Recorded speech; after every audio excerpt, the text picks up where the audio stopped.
En el siglo XVI de nuestra era, en la Europa occidental, se dio un suceso que cambió el mundo, la Reforma Protestante. Y si bien fue esta desarrollada como un acto de protesta en contra del poder de la Iglesia Católica, considerada por muchos en esa época como corrupta, sus repercusiones trascendieron la política, la cultura y finalmente todo el pensamiento occidental.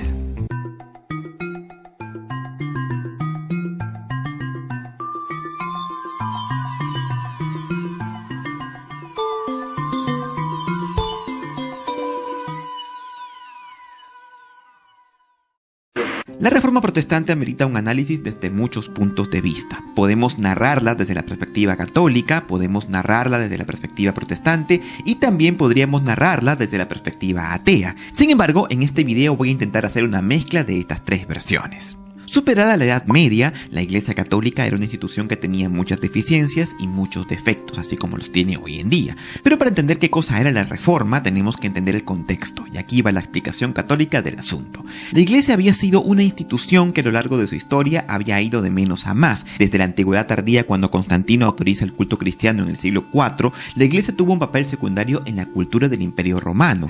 Sin embargo, tras la caída o la disolución del imperio, la cultura occidental estuvo a punto de perderse hasta que encontró en la Iglesia un elemento de cohesión, lo cual describe bastante bien el papel del cristianismo en la Edad Media. Pero desafortunadamente, como el clero llegó a gozar de tanto poder político, territorial o incluso militar, se permitieron excesos como el tema de las indulgencias, que según los católicos fue un recurso que amparaba su validez en el fin, que era construir la nueva Basílica de San Pedro en Roma. No obstante, y según los protestantes, las indulgencias era una práctica que se daba desde antes y su único fin solo tenía que ver con enriquecer al clero. Ahora bien, tú me preguntarás, ¿qué cosa es una indulgencia? Una indulgencia es un perdón, pero en el ámbito religioso, una indulgencia es el perdón de los pecados a consecuencia de una acción, y esta acción puede ser una penitencia o también puede darse por los méritos.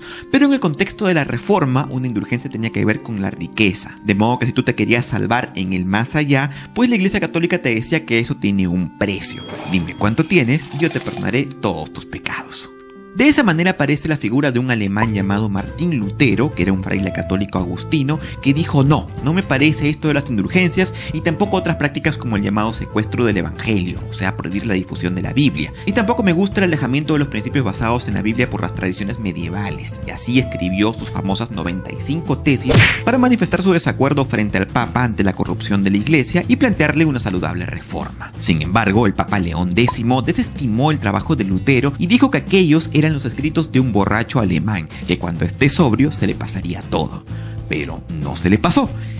Durante mucho tiempo, el Papa y Lutero mantuvieron una incómoda reciprocidad en cuanto uno publicaba un trabajo y el otro le respondía con otro trabajo. De la misma manera también se enviaron cartas entre ellos, pero ninguna acabó por ser conciliadora. Finalmente, el Papa terminó por excomulgar a Lutero y declarar sus obras herejes. Y Lutero, al recibir la bula, que era el documento que oficializaba su excomunión, lo echó al fuego y advirtió que él solo se sometería ante la autoridad de su Dios. El punto de vista no religioso de la Reforma, por no llamarlo el punto de vista ateo, tiene que ver con su contexto político. Y es que según Bertrand Russell, la Reforma también se puede entender como una disputa entre el poder español, que en ese momento estaba en su máximo apogeo con el reinado de Carlos V, y las naciones menos favorecidas en ese momento, que es donde se desarrolló posteriormente el protestantismo, algunas regiones de Alemania, Holanda, Escandinavia, y posteriormente en otras naciones como Francia y en menor medida en Inglaterra.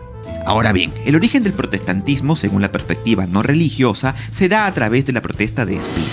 Bien, antes de proseguir habría que decir que el mal rollo entre Martín Lutero y el Papa pudo haber quedado como una simple querella en otros tiempos. Sin embargo, la cuestión es que para el siglo XVI ya era popular la imprenta de Gutenberg, con lo cual las obras de Lutero fueron rápidamente reproducidas y extendidas por varios territorios, de modo que cuando el emperador Carlos V ve que estas ideas podrían ser potencialmente peligrosas, puesto que atentaban contra el elemento cohesionador del Sacro Imperio Romano Germánico, que era finalmente la Iglesia, redacta un edicto con el que anulaba la tolerancia religiosa que otorgaba a los principados alemanes, con el fin de reprimir el movimiento de la reforma iniciada por Lutero.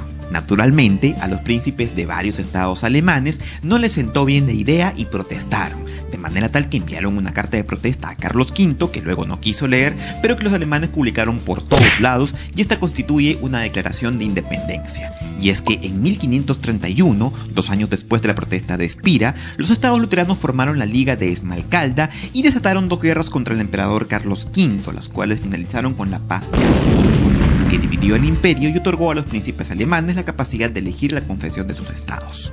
Ahora bien, paralelo a Lutero aparece en Francia la figura de Juan Calvino, que coincide con muchas ideas del alemán. Sin embargo, Calvino llega a ser incluso más radical que este. Calvino estaba en desacuerdo con algunos puntos de la teología de Lutero, como por ejemplo conservar la idea de mantener 3 sacramentos de la Iglesia Católica, que son el bautismo, la Eucaristía o la Santa Cena. Calvino, por el contrario, quería suprimirlos. Calvino, asimismo, tampoco creía que las imágenes religiosas eran buenas en las iglesias, y tampoco estaba tan de acuerdo como Lutero en que debía haber una jerarquía religiosa o un sacerdocio, y pensaba que el ministro o el pastor, que es el que dirige la congregación, debía ser elegido democráticamente por la misma. Sin embargo, como Francia era bien católica, Calvino fue perseguido por sus ideas y tuvo que escapar a Suiza, donde funda su iglesia calvinista. Hay que decir que Calvino tampoco la tuvo fácil, ya que tuvo varios problemas con la autoridad en Ginebra, ya que Calvino creía que la única forma de extender su doctrina era hacer que el Estado funcione en un sistema teocrático, lo cual no se lo permitieron del todo. Pero bueno, lo interesante del caso es que Calvino, aún así, acabó por hacer de Ginebra una ciudad muy importante para el movimiento misionero protestante, que extendió posteriormente la iglesia calvinista por toda Europa.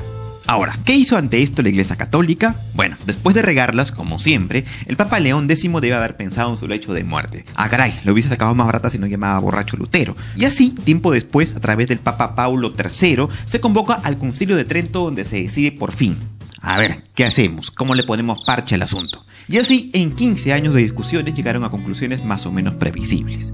Primero, el Papa es ahora más Papa que nunca, no puedes contradecir al Papa. Segundo, la implementación de una jerarquía de vigilancia que observe el comportamiento de todo el clero. Tercero, promover un examen cotidiano de conciencia y de confesión. Cuarto, más fiestas dedicadas a los santos. Y quinto, la creación de la Santa Inquisición. Ya tú me dirás, pero algo positivo debe haber quedado al respecto. Bueno, la verdad es que sí, se aprobó el castigo eficaz a los miembros del clero que abusaran del patrimonio de sus fieles, y también se acordó promover la creación de cofradías para ayudar a la gente necesitada. Así que, aunque en definitiva la iglesia no dio mucho su brazo a torcer, algo de orden interno impuso, aunque sea por la fuerza. Y sí, puede que parezca poco, pero a veces es todo lo que hace falta, incluso si lo pensamos el día de hoy, cuando vemos a una iglesia muy cuestionada por predicar un código moral que enjuicia las libertades individuales, incluso de los no